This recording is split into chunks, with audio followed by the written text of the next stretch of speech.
Welcome students, let's talk about measurement of temperature. देखिए बच्चों, आप सभी ने ऑब्जर्व किया होगा कि हम ज्यादातर जो टेम्परेचर है वो किसके हेल्प से मेजर करते हैं? थर्मोमीटर के हेल्प से। ठीक है, हमारे पास देखिए दो टाइप के थर्मामीटर होते हैं। एक तो होते हैं लेबोरेटरी थर्मामीटर और एक होता है क्लिनिकल थर्मामीटर। क्लिनिकल थर्मामीटर से हम क्या करते हैं? अपनी बॉडी का टेम्परेचर मेजर करते हैं। और जो लेबोरेटरी थर्मामीटर होता है वो लैब्स में यूज किया जाता है। अब इसके बाद बच्चों नेक्स्ट पॉइंट देखिए, टेम्परेचर को मेजर करने के लिए हमारे पास 3 स्केल्स होते हैं। First is called Celsius scale, second is Fahrenheit scale and the third one is Kelvin scale. देखिए इन तीनों ही स्केल्स में एक रिलेशन है and that relation is according to this formula. Degree Celsius is always equal to 5 divided by 9 into F minus 32।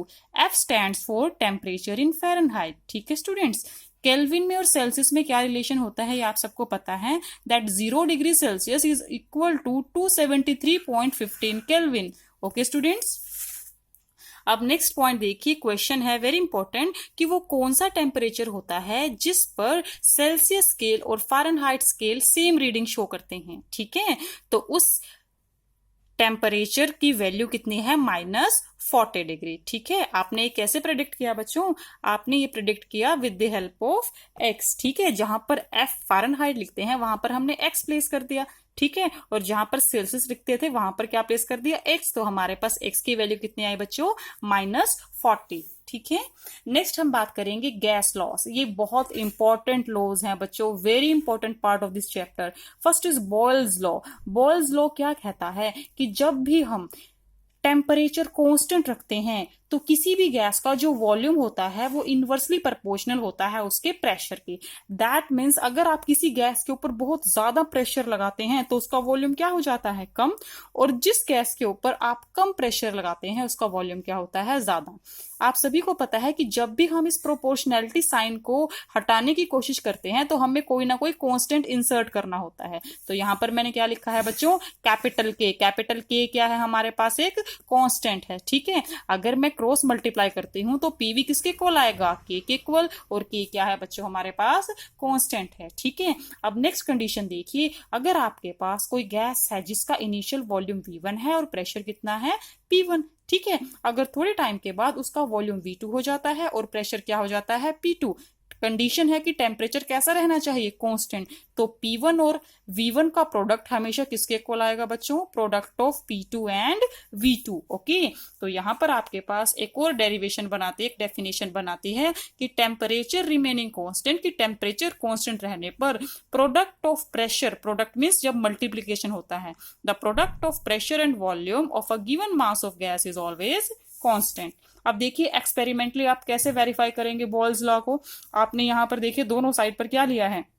Beaker लिया है और बीकर से आपने किसको कनेक्ट किया है? मैनोमीटर को। मैनोमीटर के अंदर जो ब्लैक है ये क्या है? मरकरी है। ठीक है, मरकरी कितना अप जाती है कितना डाउन जाती है इससे हमें पता चलता है कि गैस कितना वॉल्यूम लगाती है। फर्स्ट कंटेनर में मैंने कितना वॉल्यूम लिया है बच्चों? 2 लीटर्स, और इसके ऊपर मैंने यहां पर कितने ब्लॉक रखे हैं? Just 1 block. ठीक है, बट सेकेंड केस में मैंने गैस के ऊपर कितने ब्लॉक रखे हैं? 2 ब्लॉक। 2 ब्लॉक्स ज्यादा प्रेशर लगाएंगे, जब प्रेशर ज्यादा होगा तो ऑटोमेटिकली गैस का वॉल्यूम कम हो जाएगा। ठीक है बच्चों, अगर प्रेशर ज्यादा है और वॉल्यूम कम हो जाता है तो गैस के पार्टिकल मरकरी के ऊपर ज्यादा प्रेशर लगाएंगे और जो मरकरी है उसका लेवल क्या चला जाएगा? अप चला जाएगा। Gate it students? अगर हम बात करें ग्राफिकल वेरिफिकेशन की, ग्राफ की हेल्प से अगर हम इस लॉज को प्रेडिक्ट करते हैं तो देखिए हम किसका ग्राफ बनाएंगे? First graph is of pressure versus 1/V। तो कैसी लाइन आएगी? Straight line. पीवी का प्रोडक्ट वर्सेस प्रेशर, यहां पर भी कैसी लाइन आती है? एक स्ट्रेट लाइन होती है जो कि पैरेलल होती है एक्स एक्सिस के। अगर हम प्रेशर वर्सेस वॉल्यूम का ग्राफ ड्रॉ करते हैं तो हमारे पास क्या आता है बच्चों? एक हाइपरबोला आता है। जैसे आप देख सकते हैं फर्स्ट ग्राफ में क्या है? स्ट्रेट लाइन है। सेकंड केस में जो स्ट्रेट लाइन है वो एक्स एक्सिस के पैरेलल है। और थर्ड केस में हमारे पास क्या आता है? हाइपरबोला। हाइपरबोला मीन्स यहां से आपको क्या पता चला कि अगर आप धीरे धीरे प्रेशर को ज्यादा करते जाएंगे, ठीक है, अगर आप प्रेशर को धीरे धीरे ज्यादा करते जाएंगे तो वॉल्यूम क्या होता जाएगा? कम होता जाएगा। तो बच्चे इस तरीके से आपको पता चल जाता है कि क्या है बॉयल्स लॉ। ओके, सिग्निफिकेंस क्या है बॉयल्स लॉ का, ये आप खुद स्टडी करेंगे। ओके, इसके बाद आपके पास है न्यूमेरिकल्स। न्यूमेरिकल्स में देखिए मेन वही फॉर्मूला यूज हो रहा है सब जगह पर, that P1 V1 is equal to P2 V2। ठीक है, ओके, तो यही फार्मूला की हेल्प से आप बहुत सारे न्यूमेरिकल्स को इजीली सॉल्व कर सकते हैं। After Boyle's law we will talk about Charles law. Charles law क्या होता है, देखिए बच्चों, चार्ल्स लॉ कहता है कि जब आपके पास प्रेशर कांस्टेंट रहता है तो किसी भी गैस का जो वॉल्यूम है, लिसन वेरी केयरफुली, अगर आपके पास प्रेशर कांस्टेंट रहता है तो किसी भी गैस का जो वॉल्यूम है वो इंक्रीज करेगा या फिर डिक्रीज करेगा, कितना, 1/273 of its volume at 0 degree Celsius for every 1 degree Celsius rise और fall of temperature. Get it students, एक बार फिर से सुनेंगे क्या कहता है चार्ल्स लॉ। चार्ल्स लॉ कहता है कि पहली बात तो आपको कांस्टेंट क्या रखना है, बॉयल्स लॉ में आपने टेम्परेचर को कांस्टेंट रखा और चार्ल्स लॉ में आप प्रेशर को कांस्टेंट रखेंगे। ठीक है, प्रेशर को कांस्टेंट रखने के बाद क्या कहते हैं कि आपकी जो वॉल्यूम है गैस की वो या तो इंक्रीज करेगी या फिर क्या करेगी, डिक्रीज। कितना, अपनी वॉल्यूम का सिर्फ कितना part, 1/273 part of its volume. ठीक है, और कब करेगी इंक्रीज या डिक्रीज, जब आप टेम्परेचर या तो 1 डिग्री सेल्सियस इंक्रीज कर देंगे या फिर 1 डिग्री सेल्सियस कम कर देंगे। ठीक है, तो इस तरह से आपके पास एक डेरिवेशन आ जाती है that VT is equal to V naught plus V naught divided by 273 small t।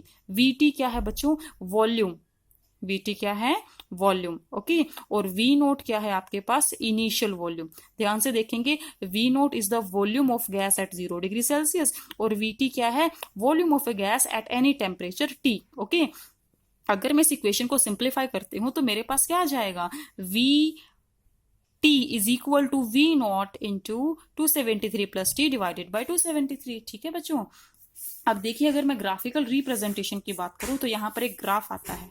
ठीक है, यहां पर देखिए जो स्टार्टिंग है ग्राफ की वो इस पॉइंट से स्टार्ट होती है, गेट इट, और अगर मैं इस पॉइंट को एक्स्ट्रा प्लॉट करती हूं तो ये पॉइंट, ये लाइन कहां जाकर मिलेगी, -273 डिग्री सेल्सियस पर। कहां पर मिलेगी बच्चों, -273 डिग्री सेल्सियस पर। ठीक है, ये वो टेम्परेचर होता है जहां पर किसी भी गैस का जो वॉल्यूम होता है वो क्या होता है, 0 होता है। क्या होता है बच्चों, 0। गेट इट, तो ये जो आपका टेम्परेचर है -273 डिग्री सेल्सियस, इस टेम्परेचर को हम क्या बोलते हैं, एब्सोल्यूट जीरो। एब्सोल्यूट जीरो क्यों कहा, क्योंकि इस टेम्परेचर पर किसी भी गैस का जो वॉल्यूम है वो क्या रहेगा बच्चों, 0 रहेगा। ठीक है, ओके, अब नेक्स्ट देखिए बच्चों, आपको यहाँ पर स्केल दिखाए गए हैं, सेंटीग्रेड स्केल दिखाया गया है और साथ में केल्विन स्केल दिखाया गया है।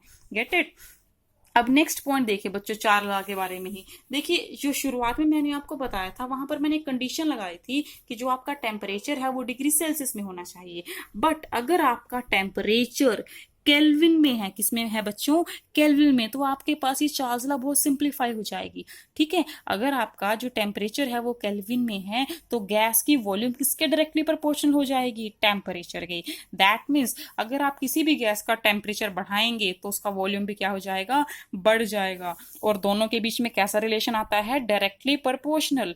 ठीक है, ये बच्चों आपको सभी को पता है कि ना सॉलिड, लिक्विड और गैसेस तीनों में से सबसे ज्यादा मूवमेंट की एनर्जी किसमें होती है, गैसेस में होती है। और अगर आप किसी गैस का टेम्परेचर और ज्यादा बढ़ा देंगे तो वो पूरी स्पीड से फैलेगी, और जो गैस जितना ज्यादा फैलेगी वो वॉल्यूम उतना ज्यादा ऑक्यूपाई करेगी। गेट इट स्टूडेंट्स, तो यहाँ पर आपके पास जो वॉल्यूम है वो किसके इक्वल आ जाएगा, के मल्टीप्लाई बाय कैपिटल T। अगर आप V डिवाइडेड बाय T लिखते हैं तो वो हमेशा क्या आएगा, कांस्टेंट। अगर आप इनिशियल और फाइनल कंडीशन लगाते हैं टेम्परेचर की और वॉल्यूम की तो आपके पास V1 डिवाइडेड बाय T1 किसके इक्वल होगा, V2 divided by T2। Okay student, so that's all for Boyle's law and Charles law.